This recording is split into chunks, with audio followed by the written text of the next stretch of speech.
We continue our week-long look at regional and community banks. Tonight, we examine the impact financial reform has had on more than 6,800 community banks around the country. Ruben Ramirez reports.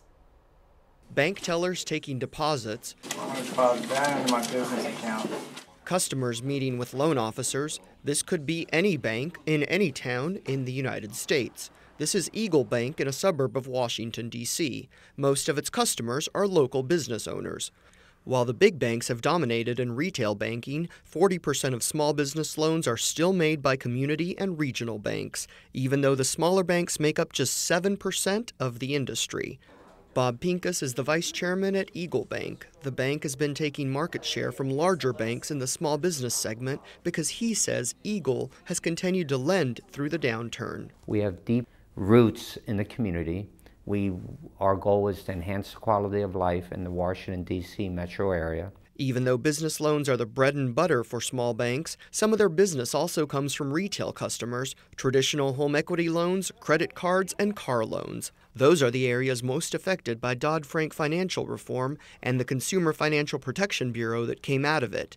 Even though it's just a small part of their business, Eagle says compliance has been an expense. They've had to double the size of their compliance and accounting departments. We have had to add. No denying that. I'm not going to comment or editorialize on the legislation, but it's not, other than adding people to work for you, it's not helping job creation. Since the financial crisis began, Eagle Bank says it's continued to see double-digit growth yearly.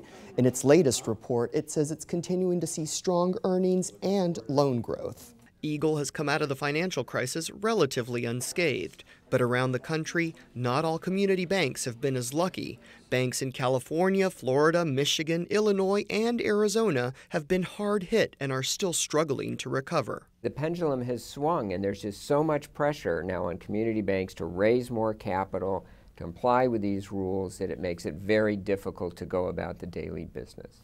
There's no official estimate on just how much the new rules are affecting small banks, but banking experts say it's having an impact on their bottom lines. Ruben Ramirez, NBR, Bethesda, Maryland.